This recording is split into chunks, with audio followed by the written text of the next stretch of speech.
মদ্যপান, ধূমপান ও মাদক সেবন স্বাস্থ্যের পক্ষে ক্ষতিকর। এই গল্পের সমস্ত চরিত্র ও ঘটনাবলী সম্পূর্ণ কাল্পনিক। বাস্তবের সঙ্গে কোনো মিল থেকে থাকলে সেটা সম্পূর্ণ অনিচ্ছাকৃত ও কাকতালীয়। বাংলা এবং বিশ্ব সাহিত্যের রোমাঞ্চকর কিছু গল্প দিয়ে সাজানো আমাদের এই বিশেষ নিবেদন সানডে সাসপেন্স। আজ আপনার জন্য M.R. জেমসের কাহিনী লস্ট হার্টস অবলম্বনে রাজর্ষি গুপ্তর অনুবাদ হৃদয়হারা। M.R. জেমস অর্থাৎ মন্টেগিউ রোডস জেমস জন্মগ্রহণ করেন 1 অগস্ট 1862 সালে। একাধারে ছিলেন সাহিত্যিক, পণ্ডিত এবং অধ্যাপক। Kings College, Cambridge University, Eton কলেজের মতো ইংল্যান্ডের কিছু বিখ্যাত কলেজ এবং বিশ্ববিদ্যালয়ে অধ্যাপকের পদ অলঙ্কৃত করেছেন। 1913 সাল থেকে 1915 সাল অবধি কেমব্রিজ ইউনিভার্সিটির ভাইস চ্যান্সেলর ছিলেন। যদিও তাকে আমরা মূলত মনে রেখেছি তার লেখা ভৌতিক গল্পের জন্যেই। আমাদের আজকের গল্প লস্ট হার্টস প্রথম প্রকাশিত হয় 1895 সালে। এই গল্পের অনুবাদ করেছেন রাজর্ষি গুপ্ত। তার জন্ম হয় 23 জুন 1990 সালে। বর্তমানে সুভাষচন্দ্র বোস সেন্টিনারি কলেজের ইংরেজির অধ্যাপনা করছেন রাজর্ষি বাবু। হৃদয়হারা গল্পটি আমরা নিয়েছি ঋত প্রকাশনের ছায়া কায়া ভয় বইটি থেকে।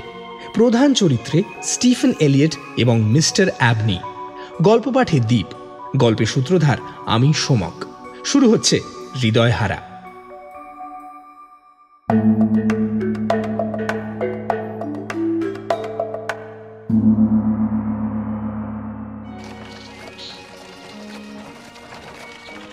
সময়টা আমার আন্দাজ মতো 1811 সালের সেপ্টেম্বর। লিঙ্কনশায়ারের মাঝখানে অবস্থিত অ্যাসওয়ারবি হলের দরজায় এসে দাঁড়ালো একটা ঘোড়ায় টানা ডাক গাড়ি। লাফিয়ে নামলো এক বালক, গাড়ির একমাত্র যাত্রী। ঘন্টা বাজানোর পর যতক্ষণ দরজা না খোলে ততক্ষণ সে কৌতূহলী চোখে চারিদিকে চেয়ে চেয়ে দেখতে লাগলো। তার সামনে রানী অ্যানের আমলে তৈরি উঁচু চৌকোনা লাল ইঁটে তৈরি বিশাল এক প্রাসাদ। পরে তার সঙ্গে যুক্ত হয়েছে 1790 আরও ধ্রুপদী শৈলীর থামওয়ালা গাড়ি বারান্দা। বাড়িটায় অনেকগুলো উঁচু উঁচু সরু সরু জানলা আছে। সেগুলো সাদা রঙের কাঠের পাল্লায় ছোট ছোট কাঁচ বসানো। প্রাসাদের সামনের অংশের ঠিক মাঝখানে একদম ওপরে একটা সুবিশাল গোল জানলা বসানো ত্রিকোণাকার খিলান। বাড়িটার ডাইনে বাঁয়ে বিস্তৃত। এক সারি স্তম্ভের ওপর আশ্চর্য রকমের জেল্লাদার কাঁচ বসানো টানা ঝুল বারান্দা দিয়ে পাশের দুই মহল মাঝের মহলের সঙ্গে যুক্ত। বোঝাই যাচ্ছে এই দুপাশের অংশ আস্তাবল, অফিস ইত্যাদির দরুন ব্যবহৃত হয়। দুই মহলেরই মাথায় মুকুটের মতো সুদৃশ্য গম্বুজ। তাদের মাথায় একটি করে শৌখিন সোনালী পাখির মূর্তি শোভা পাচ্ছে। পড়ন্ত সূর্যের আলোয় সারি সারি জানলার কাঁচের সার্সিগুলো ঝলসে উঠছে যেন এক একটা আগুনের শিখা। অট্টালিকার সামনে বিছিয়ে থাকা বিশাল সমতল মাঠের ইতিউতি ছড়িয়ে আছে বিরাট ওক গাছ, আর প্রান্ত বরাবর আকাশের গায়ে মাথা উঁচিয়ে আছে ফারের দল। মাঠ বাগানের একধারে ঝুপসি গাছগাছালির মধ্যে থেকে উঁকি মারছে ঘড়ি বসানো গির্জার চূড়া। তার ওপরে বসানো সোনালি হাওয়া মোরগের গা থেকে অস্তরাগের শেষ নিশান প্রায় মিলিয়ে এসেছে। 6টা বাজার সুরেলা ঘোষণা হাওয়ায় ভেসে এলো গির্জা ঘড়ির দিক থেকে। যদিও শরৎ অপরাহ্নের স্বভাবগত বিষণ্ণতা আজ বিকেলের কণায় কণায় লেগে আছে, তাও গাড়ি বারান্দায় দরজা খোলার অপেক্ষায় দাঁড়িয়ে থাকতে থাকতে ছেলেটি সব মিলিয়ে পরিবেশটা বেশ মনোরম লাগলো। ডাকগাড়িতে করে ছেলেটি আসছে ওয়ারউইকশায়ার থেকে। সেখানে 6 মাস আগে সে অনাথ হয়েছে। তার দূর সম্পর্কের এক বয়স্ক দাদা মিস্টার অ্যাবনি দয়াপরবশ হয়ে দেখভালের দায়িত্ব নিতে রাজি হয়েছেন। তাই সে আজ তার বাড়িতে এই অ্যাসওয়ারবির দরজায় এসে হাজির হয়েছে। মিস্টার অ্যাবনির তরফ থেকে এই প্রস্তাব আসা এক আশ্চর্য ব্যাপার, কারণ চেনাশোনা মহলে তিনি পরিচিত সঙ্গবিমুখ নির্জনবাসী হিসেবে। তাঁর নির্জনবাসের ঢিমে তালা অনাড়ম্বর সংসারে একটি বাচ্চা ছেলের প্রবেশ যে রীতিমতো বেখাপ্পা এক ঢেউ তুলবে তা অনুমান করাই যায়। তবে সত্যি বলতে কি, মিস্টার অ্যাবনির কাজকর্ম মন মেজাজ নিয়ে বিশেষ কিছু জানা যায় না। কেমব্রিজের গ্রিকের অধ্যাপক একবার বলেছিলেন যে পরবর্তী যুগের পেগান জনজাতির ধর্মবিশ্বাসের বিষয়ে অ্যাসওয়ারবির মালিকের চেয়ে বেশি কেউ জানে না।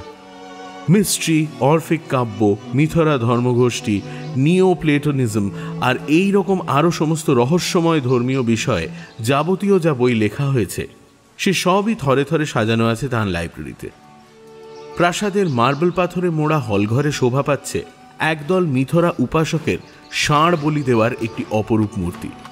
লেভান্ট দেশ থেকে এটি আনাতে তিনি বিস্তর অর্থ ব্যয় করেছিলেন। এই মূর্তির বিশদ বিবরণ দিয়ে তাঁর একটি লেখা দ্য জেন্টলম্যানস ম্যাগাজিনে প্রকাশিত হয়েছিল। নিম্ন সাম্রাজ্যের রোমানদের কুসংস্কারের বিষয়ে তার এক গুচ্ছ প্রবন্ধ দ্য ক্রিটিক্যাল মিউজিয়ামে ধারাবাহিকভাবে বেরিয়েছিল। লোকে তাঁকে আত্মভোলা জ্ঞান তপস্বী বলেই জানে। কাজেই অনাথ আত্মীয় বালক স্টিফেন এলিয়টকে অ্যাসবারবিতে নিজের কাছে এনে রাখা তো দূরের কথা, এই ছোট ভাইটি আছে বলে যে তিনি আদৌ জানতেন সেটাই তো তার প্রতিবেশীদের কাছে এক অবাক করা ব্যাপার। লোকে যা খুশি ভাবুক, মিস্টার অ্যাবনি নিঃসন্দেহে তাঁর খুদে আত্মীয়কে উষ্ণ অভ্যর্থনা জানানোর জন্য তৈরি হয়েছিলেন। সদর দরজা খুলে যেতেই রোগা লম্বা শুকনো চেহারার মিস্টার অ্যাবনি আনন্দে হাত ঘষতে ঘষতে ছুটে বেরিয়ে এলেন তাঁর স্টাডি থেকে। কেমন আছো বাবা, কেমন আছো? বয়স কত তোমার? মানে এতখানি পথ খুব ক্লান্ত হয়ে পড়নি তো? সাপা খেতে বসতে পারবে তো? না না, ধন্যবাদ স্যার, আমি একেবারে ঠিক আছি। বেশ বেশ বেশ বেশ বেশ সোনা ছেলে। কত বয়স বাপু তোমার? সামনের জন্মদিনে 12 পূর্ণ হবে স্যার। কবে যেন তোমার জন্মদিন? 11ই সেপ্টেম্বর না বাবা? বাবা বাবা বাবা, ভালো ভালো ভালো। আমি খুব আসলে এগুলো খুব জরুরি কথা, নোট বইয়ে লিখে রাখা উচিত। 12 বছরই তো, ঠিক তো? একদম স্যার। বেশ বেশ বেশ বেশ। পাক্স, ওকে মিসেস বাঞ্চের ঘরে নিয়ে যাও, চা জল খাবার ও কি খেতে চায় দেখো, পেট ভরে ভালো করে খাওয়া ওকে। আচ্ছা স্যার। এই বলে গোমড়া মুখ মিস্টার পার্কস স্টিফেনকে একতলায় ভৃত্যদের মহলে নিয়ে গেলেন। অ্যাসবারবিতে স্টিফেনের দেখা সবচেয়ে নরম আর স্নেহশীল মানুষের মধ্যে হলেন মিসেস বাঞ্চ। তাঁর মমতা স্টিফেনকে ভুলিয়ে দিল যে এ বাড়িতে সে নতুন অতিথি মাত্র। মিনিট 15-র মধ্যে দুজনের বন্ধুত্ব জমাট বেঁধে গেল। মিসেস বাঞ্চের জন্ম বছর 55 আগে এই অঞ্চলেই, আর অ্যাসবারবিতে তিনি আছেন আজ দীর্ঘ 20 বছর। কাজেই এ চত্বর আর এ বাড়ির সুলুক সন্ধান তাঁর মতো ভালো আর কেউ জানে না। আর তিনিও সেই সব গূঢ় তথ্য দিয়ে স্টিফেনের মন ভরিয়ে তুলতে কার্পণ্য করলেন না। স্টিফেনের বালক মন স্বভাবতই বিশাল প্রাসাদ আর তাকে ঘিরে বিস্তৃত বাগানের অন্দিসন্ধি জানতে প্রবল আগ্রহী হয়ে পড়ল। অদম্য তার কৌতূহল। দুধারে লরেল গাছের সারিওয়ালা পথের শেষে ওই পুজোর জায়গাটা কে বানিয়েছে, সিঁড়ির ওই ছবির ভদ্রলোককে, ওই যে টেবিলে বসে হাতে মড়ার খুলি ইত্যাদি সব খুঁটিনাটি তার জানা চাই। মিসেস বাঞ্চ ধৈর্য ধরে যথাসাধ্য তার কৌতূহল নিরসন করেন, কিন্তু তার সব প্রশ্নের সন্তোষজনক জবাব সে পায় না। নভেম্বর মাস, সন্ধেবেলা। স্টিফেন মিসেস বাঞ্চের ঘরে এসে চতুর্দিক দেখতে দেখতে কি যেন ভাবছিল। কথা নেই বার্তা নেই, দুম করে সে বলে উঠল, আচ্ছা, মিস্টার অ্যাবনি কি ভালো লোক? উনি কি স্বর্গে যাবেন?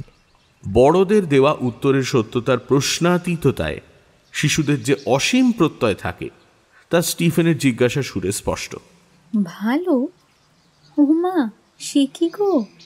মনিবের মতো দয়ালু লোক আর দুটি হয় না। কেন, তোমার সেই বাচ্চা ছেলেটার কথা বলিনি? সেই বছর 7 আগে যাকে উনি রাস্তা থেকে কুড়িয়ে এনেছিলেন। তাছাড়া আমি এ বাড়িতে আসার বছর 2-এর মধ্যেই একটা ছোট মেয়েকেও তো নিয়ে এসেছিলেন, বলিনি তোমায়? না তো মিসেস বাঞ্চ, বলো আমায়, এক্ষুনি বলো। তা বাপু, মেয়েটার কথা আমার বিশেষ মনে নেই। কর্তা একদিন হাঁটতে বেরিয়ে মেয়েটাকে নিয়ে ফিরলেন। তখন হাউসকিপার ছিলেন মিসেস অ্যালিস। হ্যাঁ, তা তাকে বললেন মেয়েটাকে ভালো করে যত্ন আত্তি করতে। 3 কুলে তার কেউ ছিল না, সে নিজের মুখে আমায় বলেছিল এই কথা। তা প্রায় হপ্তাখানেক ছিল সে বাড়িতে। তারপর একদিন ভোরবেলা, কাকপক্ষী তখনও ডাকেনি গো, কাউকে কিছু না বলে কোথায় যে বেপাত্তা হয়ে গেল কে জানে বাবু। ভবঘুরে জিপসির রক্ত ছিল কিনা শরীরে দেখো গিয়ে। আজ অবধি তার আর কোনো খোঁজ মিলল না। কর্তামশাইয়ের সে কি উচাটন অবস্থা গো! সব কটা পুকুরে জাল ফেললেন, কিছুতেই কিছু হলো না। তবে আমার মনে হয় মেয়েটা জিপসিদের সঙ্গেই ভেগেছিল, কারণ সে রাত্রিরে সে শুতে যাওয়ার আগে পর্যন্ত জিপসিদের গান বাজনা শোনা গিয়েছিল। পার্কস বলে সেদিন সারা দুপুরও নাকি বাগানে সে জিপসিদের হাঁক ডাক শুনতে পেয়েছিল। আহা গো, মেয়েটা বড় অদ্ভুত ছিল গো, বড় চুপচাপ শান্ত, একটা মায়া পড়ে গিয়েছিল আমার। তারপরে মেয়ে তো নয়, ঠিক যেন পোষমানা পাখিটি। আর সেই ছেলেটা? আর ছেলে, সে ছিল বিদেশি, নাম বলেছিল জেভান্নি। শীতকাল ছিল যখন সে উদয় হলো আমাদের এখানে। হার্ডি গাড়িতে পিরিং কিরিং করতে করতে আমাদের সদর রাস্তা বেয়ে উঠে আসছিল। কর্তা দেখেই ঘরে ডেকে নিলেন। তারপর সে তেনার কত প্রশ্ন, তার বাড়ি কোথায়, এখানে এলো কী করে, বয়স কত, বাড়িরা সবাই কোথায়, এইসব নানান কথা জেনে তাকে বাড়িতে থাকতে দিয়ে দিলেন। কিন্তু এও টিকল না। সভ্য তো আর হয় না এসব বিদেশি ছেলেপুলে। আর একদিন সকালে উঠে দেখি এ পাখিও উড়েছে। সে যে কেন গেল, মানে কি যে করতে গেল, আমরা তারপর প্রায় বছর খানিক ধরে শুধু তাই ভেবে গেছি। কারণ তার সর্বক্ষণের সঙ্গী আরডি গার্ডিটা সে ফেলে গিয়েছিল। ওই ওই ওই দেখো না, তাকের ওপর ওই যে ওই তো পড়ে আছে তো। বাকি সন্ধেটা মিসেস বাঞ্চকে তাদের নিয়ে আরও প্রশ্নবাণে জর্জরিত করে আর পরিত্যক্ত হার্ডি গার্ডি থেকে সুর বের করার প্রবল প্রয়াসেই স্টিফেনের কেটে গেল। সে রাত্রে সে একটা ভারী অদ্ভুত আর রোমাঞ্চকর স্বপ্ন দেখল। বাড়ির একদম ওপরতলায় তার শোবার ঘরের সামনের টানা করিডোরের শেষ মাথায় একটা অব্যবহৃত স্নানঘর ছিল। এর দরজার ওপরের অংশে কাঁচ বসানো ছিল, ফলে দরজা সবসময় তালাবন্ধ থাকলেও কাঁচের ভেতর দিয়ে তাকালে ডান দিকে জানলার দিকে মাথা করা সীসা বাঁধানো স্নানের চৌবাচ্চা দেখা যেত। স্টিফেন দেখল সে যেন এই কাঁচওয়ালা দরজার সামনেই দাঁড়িয়ে আছে। জানলা দিয়ে চাঁদের আলো এসে পড়েছে। সেই আলোয় চৌবাচ্চার মধ্যে শুয়ে থাকা একটা শরীর তার চোখের সামনে স্পষ্ট ভেসে উঠল। পরবর্তীকালে তার নিজের মুখে সে রাতের স্বপ্ন দৃশ্যের বর্ণনা শুনে আমার মানসচক্ষে ভেসে উঠেছিল আমার নিজের চোখে দেখা ডাবলিনের সেন্ট মিকন্স চার্চের বিখ্যাত সমাধি মন্দিরের দৃশ্য।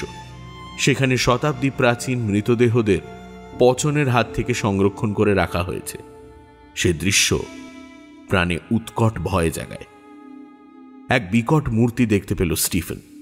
তাকে হাড় জিরজিরে বললে কম বলা হয়। তার গায়ের রং ধূলি ধূসর, আর সারা শরীর মৃতদেহের আচ্ছাদনের ফিনফিনে সাদা কাপড় দিয়ে যেন মোড়ানো। পাতলা ঠোঁটের কোণে বিভৎস এক ম্লান হাসি নিয়ে সে তার বুকের ঠিক হৃৎপিণ্ডের জায়গাটায় হাত দিয়ে চেপে বসে আছে। স্টিফেন চলৎ শক্তিহীন, নির্বাক। দেখতে দেখতে মূর্তির মুখ থেকে একটা খুব ক্ষীণ দুরাগত গোঙানির আওয়াজ বেরোতে থাকল, আর তার হাত নড়তে লাগলো। দৃশ্যের ভয়াবহতা এমনই যে স্টিফেন ছিটকে দরজা থেকে পিছিয়ে আসতে চাইল। আর যেই না এক পা পিছিয়ে সরে আসা, অমনি ধর্মড়িয়ে স্বপ্ন ভেঙে জেগে উঠে দেখল তাজ্জব ব্যাপার, সে দাঁড়িয়ে রয়েছে তার ঘরের বাইরে স্নানঘরে যাওয়ার বারান্দা ঠান্ডা মেঝের ওপর, আর জ্যোৎস্নার আলোয় ভেসে যাচ্ছে গোটা বারান্দা। সাহস করে সে স্নানঘর পর্যন্ত গিয়ে দরজা দিয়ে উঁকি মেরে দেখল সত্যি সেখানে সেই স্বপ্নে দেখা ভীষণ মূর্তি আছে কিনা। কেউ নেই। স্টিফেন বিছানায় ফিরে গেল।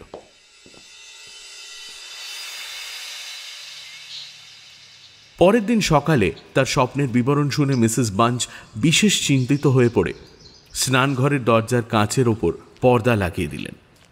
ব্রেকফাস্ট টেবিলে স্টিফেন মিস্টার অ্যাবনিকে তার অভিজ্ঞতার কথা বলতে তিনি বেজায় উত্তেজিত হয়ে উঠে ব্যাপারটা তার মহামূল্যবান নোট বইতে টুকে রাখতে গেলেন।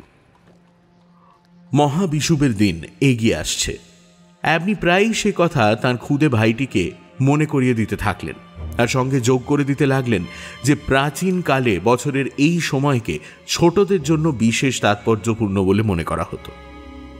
এই নিয়ে সেন্সোরিনাসের খুব মূল্যবান কিছু বক্তব্য আছে। কাজেই স্টিফেন যেন নিজের খুব খেয়াল রাখে আর রাত্রে ঘরের জানলা ভালো করে এঁটে বন্ধ করে রাখে। এই সময় স্টিফেনের মনে গভীর ছাপ ফেলে যাওয়া দুটো ঘটনা ঘটল। প্রথম ঘটনা ঘটার আগের রাতটা স্টিফেনের কেটেছিল অস্বাভাবিক অস্বস্তি আর অস্থিরতার অত্যাচারে। যদিও ছেঁড়া ছেঁড়া ঘুমের মধ্যে ঠিক কি দুঃস্বপ্ন যে সে দেখেছিল তা আর পরের দিন তার মনে ছিল না। পরের দিন সন্ধ্যায় মিসেস বাঞ্চ স্টিফেনের রাত পোশাক সেলাই করতে বসেছিলেন। একটা সময় তিতিবিরক্ত গলায় বলে উঠলেন, কপাল আমার, মাস্টার স্টিফেন, এইরকম ফালা ফালা করে জামাটা ছিঁড়লে করে বলো তো? এখন চাকর বাকরদেরই তো তোমার এই জামা সেলাই ফোড়াই করে ঠিক করতে হবে নাকি? বলছি, তাদের কথা কি একবারও মনে করতে নেই জামাটা ছেঁড়ার সময়? আশ্চর্য, কেউ যেন চরম আক্রোশে এলো পাথাড়িভাবে ছিঁড়ে আঁচড়ে জামাটা ছিন্ন ভিন্ন করেছে। সত্যি সেটাকে আবার ব্যবহারযোগ্য করে তুলতে গেলে যথেষ্ট নিপুণ হাতের সেলাই দরকার, আর লম্বা লম্বা কাটাগুলোর প্রত্যেকটাই জামার বুকের বাঁ দিকে, যেখানে হৃৎপিণ্ড থাকার কথা। এক সারি ওপর নিচ সমান্তরাল ছেঁড়া, লম্বায় প্রায় 6 ইঞ্চি হবে প্রতিটাই। সবকটা আঘাতে জামা হয়তো ছেড়েনি, কিন্তু সুতোর ওপর আঁচড়ের দাগ অন্তত হয়েই গেছে। স্টিফেন বলতে বাধ্য হলো যে সে এ ব্যাপারে কিছুই জানে না। আগের রাত্রে তো জামায় কোনো ছেঁড়া ছিল না। কিন্তু মিসেস বাঞ্চ, আমার ঘরের দরজাতেও তো এইরকমই আঁচড়ানোর দাগ দেখলাম। সেগুলো তো আমি জানি না কি করে সেগুলো এলো মিসেস বাঞ্চ। মিসেস বাঞ্চ হাঁ করে খানিকক্ষণ স্টিফেনের মুখের দিকে চেয়ে রইলেন। তারপর বাতিদান হাতে তুলে নিয়ে ঘর থেকে বেরিয়ে খচমচ করে সিঁড়ি বেয়ে ওপরে উঠে গেলেন। কয়েক মিনিটের মধ্যেই আবার নেমেও এলেন।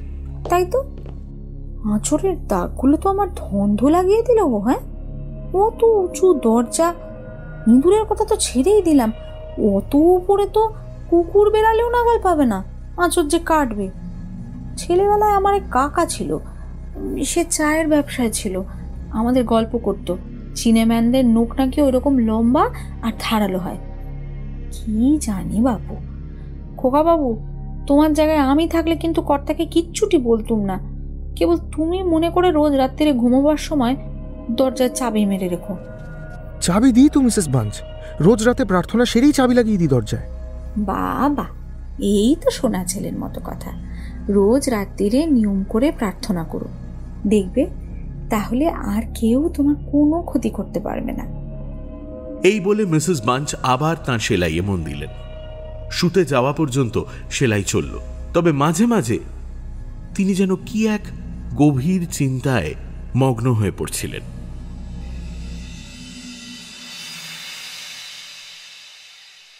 এই তো গেল 1812 মার্চ মাসের এক শুক্রবারের ঘটনা। এই ঘটনার পরের দিন স্টিফেন আর মিসেস বাঞ্চের সান্ধ্য খোশ গল্পের আসর হোঁচট খেল বাড়ির বাটলার মিস্টার পার্কসের হঠাৎ আবির্ভাবে। যে রাশভারী মিস্টার পার্কস পারতপক্ষে তাঁর ভাড়ার ঘরের সাম্রাজ্য ছেড়ে অন্য কোথাও পা রাখেন না। স্টিফেন যে ঘরে রয়েছে তা পার্কস খেয়াল করেনি। কেমন যেন আলুথালু দেখাচ্ছিল তাঁকে। কথাও বলছিলেন কেমন বিচলিতভাবে, থেমে থেমে, যা তাঁর স্বভাবের সঙ্গে একেবারেই যায় না।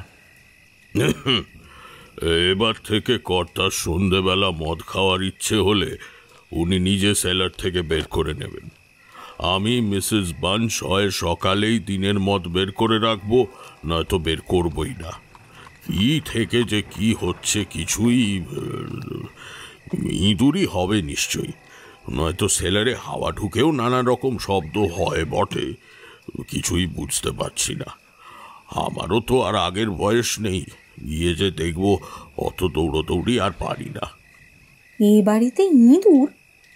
এ তো বড় অদ্ভুত কথা বলছো মিস্টার পার্কস।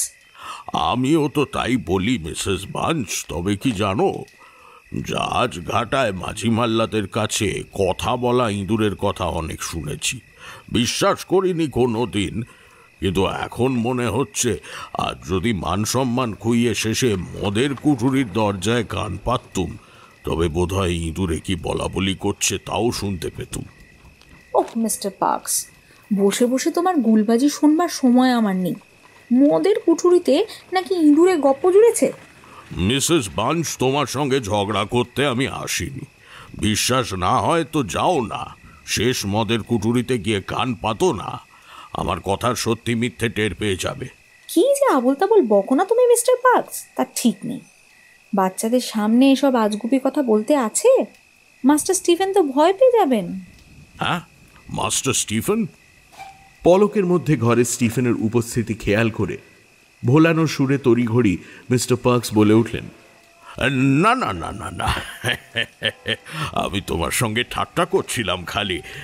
মাস্টার স্টিফেন তো বুঝতে পেরেছে সেটা, তাই না মাস্টার স্টিফেন? মিস্টার পার্কসের কথাগুলো যে কতখানি ঠাট্টা সুরে বলা তার মাস্টার স্টিফেনের বুঝতে বাকি রইল না। ব্যাপারটা বিশদে জানার প্রবল আগ্রহ হচ্ছিল তার। অবশ্যই মজা আনন্দ খুব একটা জড়িয়ে ছিল না সেই আগ্রহের সঙ্গে, তবুও বালক বয়সের কৌতূহলকে তো আর দমিয়ে রাখা যায় না। কিন্তু শত পীড়াপিড়িতেও বাটলার মহারাজ মদের সেলারে কি হয়েছে তাই নিয়ে আর টু শব্দটি করলেন না।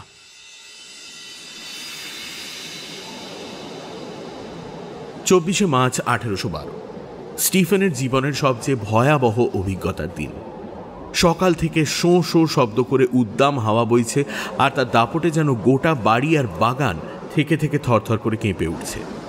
বেড়া ধারে দাঁড়িয়ে মাঠের দিকে চেয়ে থাকতে থাকতে স্টিফেনের মনে হলো তার আশপাশ দিয়ে ঝোড়ো হাওয়া কাদের যেন অদৃশ্য শরীর এলোমেলোভাবে উড়িয়ে নিয়ে যাচ্ছে। তারা অবসন্ন, কিন্তু তাদের উগ্র আকাঙ্ক্ষা।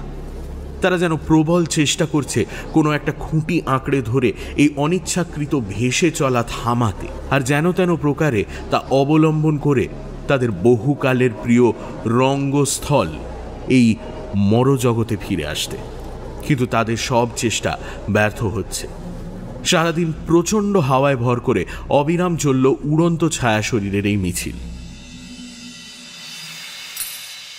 দুপুরে খাওয়ার পর মিস্টার অ্যাবনি স্টিফেনকে ডেকে বললেন, বাবা, আজ রাতে একটু দেরি করে এই ধরো 11টা নাগাদ আমার কাজের ঘরে একবার আসতে পারবে?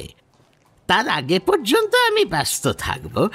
আসলে তোমার একটা জিনিস আমি দেখাতে চাই, তোমার ভবিষ্যতের জন্য খুব গুরুত্বপূর্ণ একটা জিনিস। তোমার জেনে রাখা বিশেষ দরকার। মিসেস বাঞ্চ বা বাড়ির অন্য কাউকে বলো না কিন্তু, হ্যাঁ? তুমি বরং এমনিতেই রাত্রে যে সময় ঘরে শুতে চলে যাও তাই যেও। স্টিফেনের ভেতরে উত্তেজনা টকবক করে উঠল। রাত 11টা পর্যন্ত জেগে থাকার সুবর্ণ সুযোগ হাতে পেলে কোন বাচ্চা আর আঁকড়ে না ধরে। সন্ধ্যার শেষে ঘরে যাবার জন্য সিঁড়িতে পা রেখে স্টিফেন সিঁড়ির পাশে মিস্টার অ্যাবনির লাইব্রেরির দিকে মাথা ঘোরালো। দেখতে পেল একটা তামার অগ্নিপাত্র, যেটা সাধারণত ঘরের কোণেই সে এতদিন দেখে এসেছে। আগুনের সামনে এনে রাখা হয়েছে। টেবিলের উপরে একটা কারুকার্য করা রূপোর কাপে লাল ওয়াইন ঢালা, আর তার পাশেই কিছু কাগজ ছড়িয়ে ছিটিয়ে রয়েছে, তাতে কী সব যেন লেখা। মিস্টার অ্যাবনি একটা গোল রূপোর কৌটো থেকে ধুনোর মতো কি একটা সুগন্ধি অগ্নিপাত্রে ছড়িয়ে দিতে ব্যস্ত ছিলেন। সিঁড়িতে স্টিফেনকে খেয়াল করলেন না।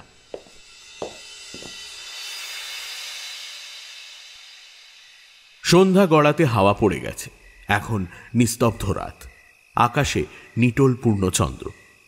10টা হবে তখন। স্টিফেন তার শোয়ার ঘরে খোলা জানলার পাশে দাঁড়িয়ে বাইরের প্রাকৃতিক দৃশ্য দেখছিল। রাত নিশুতি হয়েছে, কিন্তু চাঁদের আলোয় ধোয়া দূরের বনের অধিবাসীরা এখনো ঘুমের কোলে ঢলে পড়েনি।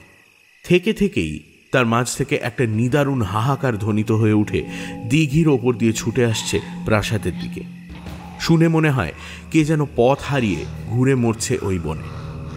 সেই হতাশা, ক্ষোভ, যন্ত্রণায় তার বুক ফেটে এই বিলাপ বেরিয়ে আসছে দমকে দমকে। প্যাঁচা বা অন্য কোনো জলচর প্রাণী অবশ্য এমন বিদঘুটে শব্দ করে মাঝে মাঝে, কিন্তু এই রক্ত জল করা চিৎকার তো কোনো পাখির আওয়াজ হতে পারে না। চিৎকারটা কি বাড়ির দিকে এগিয়ে আসছে? হ্যাঁ, ওই তো দিঘির এপার থেকে আরো তীক্ষ্ণ হয়ে কানে ধাক্কা মারতে থাকলো কান্নার শব্দটা। পরক্ষণেই যেন আবার বাগান থেকে ভেসে আসতে লাগলো। ক্রমে মৃদু হতে হতে সেই হাহাকার মিলিয়ে গেল। এবার আবার চারিদিক নিস্তব্ধ। স্টিফেন সবে ভাবছে জানলা বন্ধ করে শুয়ে পড়ে আবার রবিনসন ক্রুসোয় মন দেবে কিনা, এমন সময় তার চোখে পড়ল বাড়ি আর বাগানের মাঝের নুড়ি বিছানো পথে ওরা কারা? একটা বাচ্চা ছেলে আর একটা বাচ্চা মেয়ে না? পাশাপাশি দাঁড়িয়ে জানলার দিকেই তো চেয়ে আছে মনে হচ্ছে। মেয়েটার চেহারা দেখা মাত্রই স্টিফেনের চোখে স্বপ্নে দেখা চৌবাচ্চার ভেতরে সেই ভয়ঙ্কর ছবি ভেসে উঠল, আর তার পাশে দাঁড়িয়ে থাকা বালক মূর্তি তার মনে জাগালো চরম ত্রাস। মুখে মৃদু হাসি নিয়ে মেয়েটি বুকের ঠিক হৃৎপিণ্ডের ওপর হাত রেখে ঠায় দাঁড়িয়ে আছে, আর ছেলেটি ডিগডিগে রোগা, কালো চুল যেন কাকের বাসা, পরনে শতচ্ছিন্ন জামা, দুহাত তুলে বাতাস আঁকড়ে ধরতে চাইছে। তার চোখ মুখের হিংস্র ভাবে ফুটে উঠেছে অনন্ত ক্ষুধা আর আকাঙ্ক্ষা। চাঁদের আলো এসে পড়েছে তার হাতের উপর। সেই হাত ভেদ করে ঠিকরে আসা চূর্ণ চাঁদের আলোয় স্টিফেন দেখতে পেল তার অস্বাভাবিক লম্বা ছুরির মতো নখগুলো, আর ছেলেটি ছড়িয়ে থাকা দু হাতের মধ্যে দিয়ে স্টিফেনের চোখে পড়ল এ জীবনে তার দেখা সবচেয়ে আতঙ্কজনক দৃশ্য। ছেলেটির বুকের বাঁদিক জুড়ে হাঁ করে আছে একটা করাল দর্শন কালো ক্ষত। পরক্ষণেই স্টিফেনের কানে নয়, সারা মগজের গোড়ায় যেন আছড়ে পড়ল সারা সন্ধ্যা অ্যাসবার্বি জলা জঙ্গল বাগান মথিত করে তোলা সেই অপার্থিব হাহাকারের ঢেউ। আর তার পর মুহূর্তেই নুড়ি পাথরের ওপর দিয়ে নিঃশব্দে ভেসে গিয়ে অন্ধকারের মধ্যে উবে গেল এই ভয়ানক জুটি। স্টিফেন আর দেখতে পেল না তাদের। ঠকঠকিয়ে কাঁপতে কাঁপতে সে ঠিক করল জ্বলন্ত বাতিটা হাতে তুলে নিয়েই এক ছুটে চলে যাবে মিস্টার অ্যাবনির কাজের ঘরে। এমনিতেই তার ঘরে যাওয়ার সময়ও হয়েই এসেছে। যেই কথা সেই কাজ। হলঘরের এক পাশে মিস্টার অ্যাবনির কাজের ঘরে বা লাইব্রেরিতে ঢোকার দরজা। ভয়ের তাড়া খেয়ে দুই লাফে স্টিফেন সে দরজায় পৌঁছে গেল, কিন্তু ঘরে ঢোকা অত সহজ হলো না। দরজা ভেতর থেকে নিশ্চয়ই আটকানো নেই, কারণ তার চাবি যেমন সাধারণত বাইরে ঝোলে তেমনই ঝুলছে। তাহলে সে বারবার ধাক্কা দেওয়া সত্ত্বেও দরজা খুলছে না কেন? কোনো উত্তর আসছে না কেন? কিন্তু ভেতর থেকে মিস্টার অ্যাবনির গলা পাওয়া যাচ্ছে, কার সঙ্গে যেন কথা বলছেন মনে হচ্ছে। ও কি হলো? হঠাৎ তিনি এমন চিৎকার করে উঠলেন কেন? আর সে চিৎকার পুরো বেরোনোর আগেই তার গলার মধ্যে অমন দলা পাকিয়ে থেমে গেল কেন? উনি কি তবে এই রহস্যময় ভয়ঙ্কর ছেলে মেয়ে দুটোকে দেখতে পেলেন নাকি? কোনো শব্দ নেই। ভয়ে পাগল স্টিফেন মরিয়া হয়ে তার সব শক্তি দিয়ে ধাক্কা দিতেই এইবার দরজা খুলে গেল।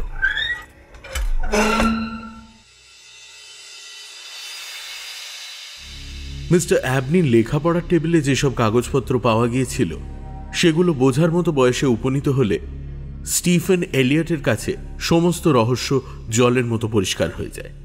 তার মধ্যে সবচেয়ে গুরুত্বপূর্ণ অংশটুকু নিচে তুলে দেওয়া হলো।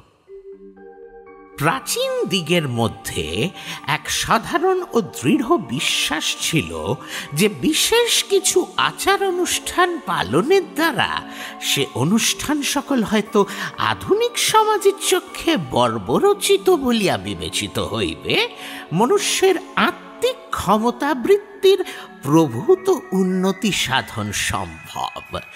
উদাহরণস্বরূপ বলা যায়, স্বীয় জাতীয় কতিপয় প্রাণীর ব্যক্তিত্ব আত্মসাৎ করিলে যে কোনো মনুষ্য সেই সকল নিম্নবর্গীয় অতিলৌকিক সত্তার ওপর সম্পূর্ণ কর্তৃত্ব বিস্তার করিতে সক্ষম হয়, যাহারা ব্রহ্মাণ্ডের যাবতীয় প্রাকৃতিক শক্তির নিয়ন্ত্রক।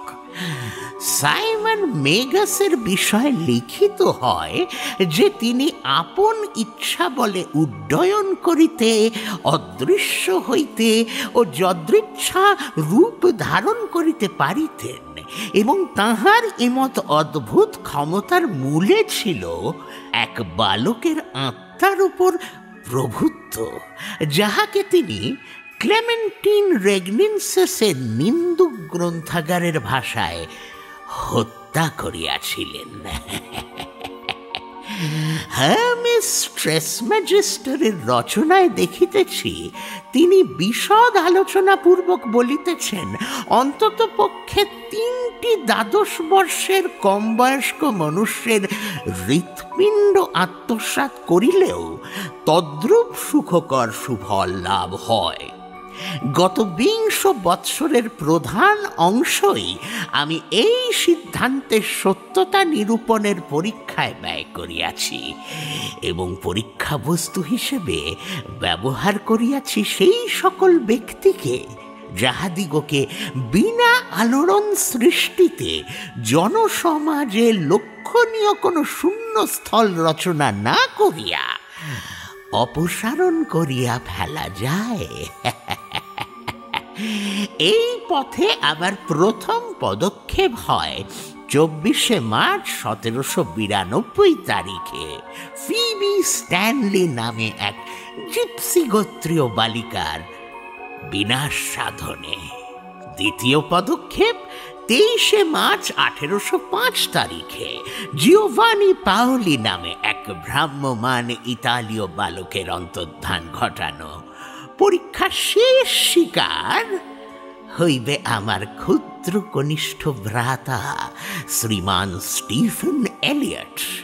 তাহার জন্য নির্ধারিত তারিখ হইল 24 মার্চ 1812। উক্ত আত্মস্থকরণের শ্রেষ্ঠ পন্থা হইতেছে জীবন্ত অবস্থায় পরীক্ষা বস্তুর দেহ হইতে হৃৎপিণ্ডটি উৎপাটন করিয়া ভস্মীভূত করিয়া 1 পাইন্ট পরিমাণ যে কোনো প্রকার লাল ওয়াইনের সহিত মিশ্রিত করিয়া পান করা। অন্তত পক্ষে প্রথম 2টি পরীক্ষা বস্তুর দেহাবশিষ্ট গোপন করিয়া ফেলাই যুক্তিসঙ্গত হইবে। এক্ষেত্রে কোনো পরিত্যক্ত স্নানাগার বা মদ্য সঞ্চয়ের ভূগর্ভস্থ কুঠুরি ব্যবহার সুপ্রযুক্ত হইবে। পরীক্ষা বস্তু সমূহের অশরীরী অংশ, যাহা সাধারণের ভাষায় ভূত প্রেত বলিয়া অভিহিত হয়, কিছু ক্ষেত্রে পরীক্ষাকারীর কার্যে যৎপন্যাস্তি ব্যাঘাত সৃষ্টি করিতে পারে। কিন্তু প্রকৃত দার্শনিক মনোবৃত্তির অধিকারী এই সকল নিম্ন সত্তার প্রতিশোধ স্পৃহাজনিত দুর্বল আক্রমণ জালে আদৌ কোনো গুরুত্ব আরোপ করিবেন না। এই পরীক্ষার সাফল্য যে আমাকে কি বিপুল, কি প্রচণ্ড আত্মশক্তি প্রদান করিবে, তাহাই আমি উৎফুল্ল ও নিবিষ্ট মনে ভাবিতেছি। এই অপরিমেয় ক্ষমতা যে কেবলমাত্র আমাকে তথাকথিত লৌকিক বিচারের ঊর্ধ্বে স্থাপন করিবে তাহাই নহে, এমনকি বাস্তবিক মৃত্যুর সম্ভাবনাও বহুলাংশে রদ করিবে।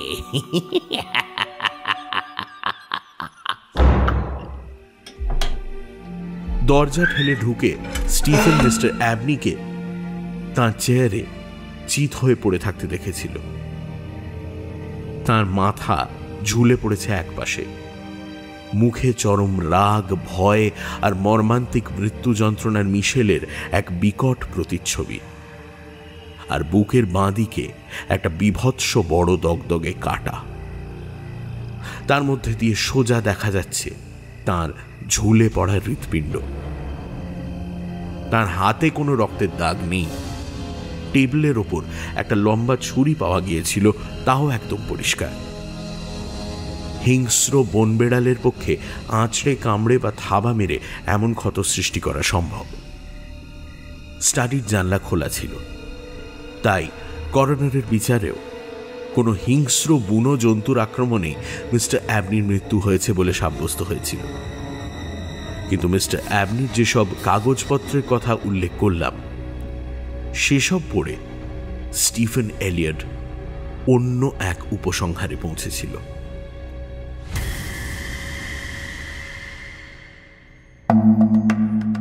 সানডে সাসপেন্সে আজ শুনলেন M.R. জেমসের কাহিনী লস্ট হার্টস অবলম্বনে রাজর্ষি গুপ্তর অনুবাদ হৃদয়হারা। স্টিফেন এলিয়টের চরিত্রে অগ্নি, মিসেস বাঞ্চ শ্রী, গল্পের সূত্রধার আমি সোমক, এবং পর্ব পরিচালনা গল্পের কথক মিস্টার অ্যাবনি ও পার্কসের চরিত্রে দীপ। ধ্বনি পরিকল্পনায় সৌম্য এবং শুভ, পোস্টার ডিজাইন অ্যাস্টারিস্ক। শেষ হল M.R. জেমসের কাহিনী লস্ট হার্টস অবলম্বনে রাজর্ষি গুপ্তর অনুবাদ হৃদয়হারা। সামনের সপ্তাহে আরও একটি রোমাঞ্চকর গল্প নিয়ে হাজির হবে সানডে সাসপেন্স।